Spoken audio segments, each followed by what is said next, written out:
10h15. Nouvelle. Il est l'une des figures du mouvement anti-masque et le barreau voudrait que Facebook ferme son compte définitivement. Mario Roy. Photo, Facebook. Le barreau tente de forcer Facebook à se présenter devant la Cour supérieure pour outrage au tribunal, devant son refus de fermer définitivement le compte de Mario Roy, un citoyen québécois qui s'est illustré lors de la dernière manifestation anti-masque à Montréal, mercredi. La Cour supérieure a déjà demandé à Facebook de fermer les comptes de Mario Roy en juin 2019. La Cour a aussi exigé la fermeture de tous les comptes que l'intéressé serait susceptible d'ouvrir après ce premier jugement. Or, en avril dernier, M. Roy a rouvert un nouveau compte sur lequel il donne des avis juridiques. Pour le barreau, Facebook ne respecte donc pas les modalités d'un premier jugement. Selon notre compréhension, l'ordonnance obligeant Facebook à fermer les sites de M. Roy incluait tous les sites à venir. Mais Facebook prétend que ce n'est pas le cas.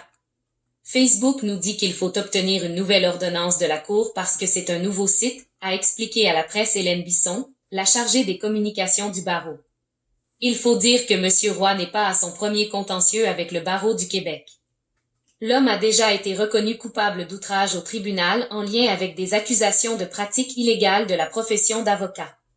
Il y a 2 ans, le barreau demandait à M. Roy de cesser d'usurper illégalement les fonctions d'avocat, d'en faire ou de prétendre en faire les actes, et de cesser d'agir de manière à donner lieu de croire qu'il soit autorisé à remplir les fonctions d'avocat ou à en faire les actes, comme on peut le lire dans un jugement. Anne-France Goldwater, François Legault et Horacio Arruda.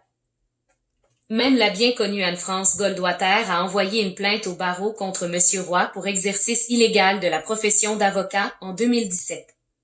Selon M. Roy, le barreau voudrait l'empêcher d'enquêter sur un réseau d'enlèvement d'enfants orchestré, SIC par ses membres. Dans une récente vidéo publiée sur sa page Facebook, il réitère « Le barreau du Québec est corrompu ».